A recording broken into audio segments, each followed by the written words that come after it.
Hello दोस्तों, दीपावली की बहुत बहुत शुभकामनाएं। आजकल आए दिन किसी न किसी कंपनी के नतीजे आ रहे हैं और इन नतीजों के बीच कंपनियां अपने शेयर धारकों को डिविडेंड भी दे रही हैं। ऐसे में आप लोगों के मन में एक सवाल जरूर उठता होगा कि आखिर यह डिविडेंड होता क्या है। सवाल यह भी है कि कंपनी डिविडेंड क्यों देती है, क्या कंपनी को डिविडेंड देना ज़रूरी है। कुछ कंपनियां डिविडेंड देती हैं और कुछ कंपनियां नहीं देती हैं। ऐसा क्यों होता है, आज हम इस वीडियो में जानेंगे पूरी बात। यदि आपको वीडियो पसंद आए तो इसे दोस्तों के साथ शेयर जरूर करना तथा ऐसे वीडियोस के लिए हमारे चैनल को सब्सक्राइब जरूर कर लेना। सबसे पहले समझते हैं कि डिविडेंड क्या होता है।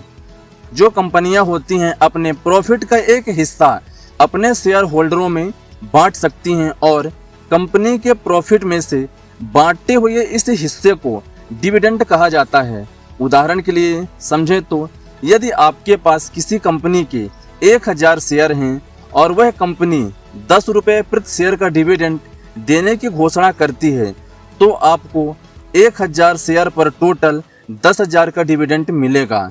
डिविडेंड जो होता है सीधे आपके उस बैंक अकाउंट में आता है जिसे आपने डीमैट अकाउंट खुलवाते समय दिया था। अब बात करेंगे कि डिविडेंड निर्भर किस में होता है।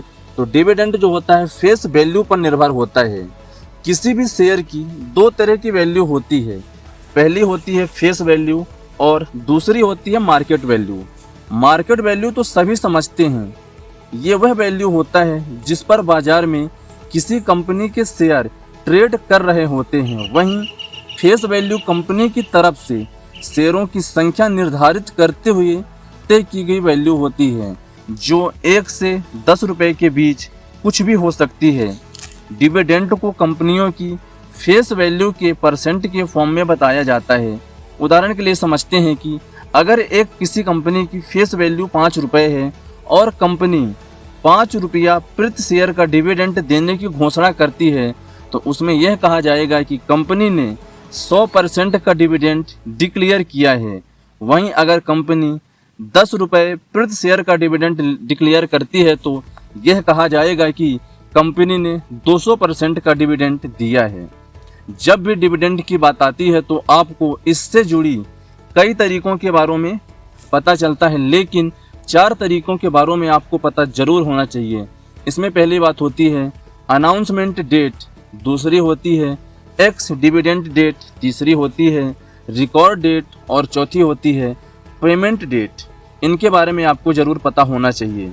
जब कोई कंपनी डिविडेंड की घोषणा करती है तो उसे अनाउंसमेंट डेट कहा जाता है।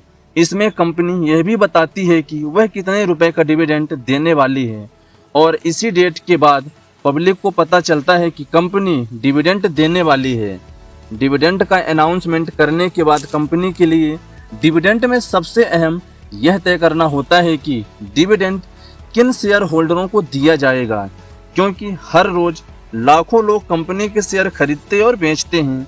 ऐसे में रिकॉर्ड डेट पर कंपनी के शेयर्स जिनके भी डीमैट अकाउंट में आ जाता है, क्योंकि हर रोज लाखों लोग कंपनी के शेयर को लेते भी हैं और देते हैं, लेकिन जिनके पास उसके शेयर पड़े रहते हैं डिविडेंड भी उन्हीं को दिया जाता है। इसके लिए कंपनी रिकॉर्ड डेट का इस्तेमाल करती है। रिकॉर्ड डेट पर कंपनी के शेयर्स जिनके भी डीमैट अकाउंट में होते हैं कंपनी उन्हें डिविडेंड देती है। अगर आपको कंपनी का डिविडेंड लेना है तो कंपनी के शेयर्स रिकॉर्ड डेट पर आपके डीमैट अकाउंट में होना चाहिए। इसके लिए आपको रिकॉर्ड डेट से एक दिन पहले कंपनी के शेयर खरीदने होंगे। ऐसा इसलिए क्योंकि शेयर खरीदने के एक दिन बाद कंपनी के शेयर आपके डीमैट अकाउंट में आते हैं। ऐसे में लोगों को कोई कन्फ्यूज़न ना हो, इसलिए कंपनी शेयर खरीदने वाली इस डेट को एक्स डिविडेंड डेट कहती है और वहीं जिस दिन डिविडेंड शेयर धारकों के अकाउंट में क्रेडिट हो जाता है उसे पेमेंट डेट कहा जाता है। इसे एक उदाहरण समझते हैं कि जैसे कोई कंपनी ने 1 जनवरी को डिविडेंड देने का अनाउंसमेंट किया तो यह डिविडेंड की डेट अनाउंसमेंट कही जाएगी। वहीं कंपनी इसके लिए रिकॉर्ड डेट 25 जनवरी तय कर सकती है या 25 जनवरी तय करती है तो यहाँ एक्स डिविडेंड डेट 24 जनवरी हो जाती है। और मान लीजिए कि आपके खाते में डिविडेंड के पैसे 15 फरवरी को आते हैं तो 15 फरवरी पेमेंट की डेट हो जाएगी। अब बात करेंगे कि हर कंपनी डिविडेंड क्यों नहीं देती है। डिविडेंड देना या न देना यह कंपनी पर निर्भर करता है। चाहे तो कंपनी डिविडेंड दे सकती है और नहीं देना है तो वो मना भी कर सकती है, क्योंकि वो पैसा बचाती है और उस पैसे को अपना बिजनेस बढ़ाने में लगा सकती है। ऐसी बहुत सी कंपनियां हैं जो नियमित रूप से अपने शेयर धारकों को डिविडेंड देती हैं, यानी अपने मुनाफे का एक हिस्सा उन्हें बांटती हैं। वहीं बहुत सी ऐसी कंपनियां हैं जो अपने मुनाफे को शेयर धारकों में ना बांटकर अपनी कंपनी की ग्रोथ में लगाती हैं। ऐसी कंपनियों का मानना होता है कि अगर मुनाफे को कंपनी के ग्रोथ में लगाया जाएगा तो इससे आने वाले वक्त में कंपनी की शेयर वैल्यू बढ़ेगी, जिससे सीधे सीधे शेयर धारकों का ही फायदा होगा। अब बात करेंगे कि डिविडेंड क्यों दिया जाता है। यह एक बहुत बड़ा सवाल रहता है कि आखिर डिविडेंड दिया ही क्यों जाता है। अगर कंपनी के पास विकल्प है कि वह डिविडेंड ना दे तो उसे कंपनी की ही ग्रोथ में क्यों ना लगाया जाए। दरअसल जो कंपनियां डिविडेंड देती हैं वह मानती हैं कि इससे लोग और भी निवेश करने के लिए प्रोत्साहित होंगी। साथ ही उन्होंने निवेश किया हुआ है वह कंपनी में अपना निवेश बनाए रखेंगे, क्योंकि उन्हें नियमित रूप से एक रिटर्न मिलता रहेगा।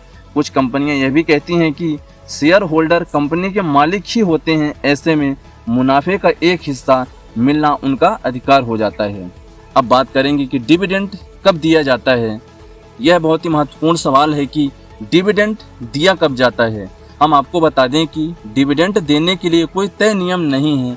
आमतौर पर कंपनियां हर तिमाही नतीजे घोषित होने के बाद डिविडेंड देना पसंद करती हैं, लेकिन कई बार कुछ कंपनियां नतीजों से पहले बीच में भी डिविडेंड दे सकती हैं, यानी कि कंपनियां जब चाहें वो आपको डिविडेंड दे सकती हैं। और सबसे आखिरी पॉइंट बात होती है कि डिविडेंड यील्ड क्या होता है। डिविडेंड यील्ड की मदद से हमें यह पता चलता है कि कंपनी अपनी मार्केट वैल्यू की तुलना में कितना डिविडेंड देती है। डिविडेंड यील्ड निकालने के लिए प्रति शेयर मिले डिविडेंड को शेयर के मार्केट प्राइस से भाग देकर 100 से गुणा कर दिया जाता है। इससे पता चल जाता है कि उस शेयर का डिविडेंड यील्ड कितना है। तो मैं आशा करता हूं दोस्त आपको ये वीडियोस पसंद आई होगी और समझ में आया होगा कि डिविडेंड क्या होता है, डिविडेंड क्यों दिया जाता है। यदि ये वीडियो आपको अच्छे लगे तो इसे शेयर जरूर करना तथा वीडियोस को लाइक करो और ऐसी वीडियोस देखने के लिए हमारे चैनल को सब्सक्राइब जरूर करो। मिलेंगे अगले वीडियो में, तब तक के लिए आपका धन्यवाद।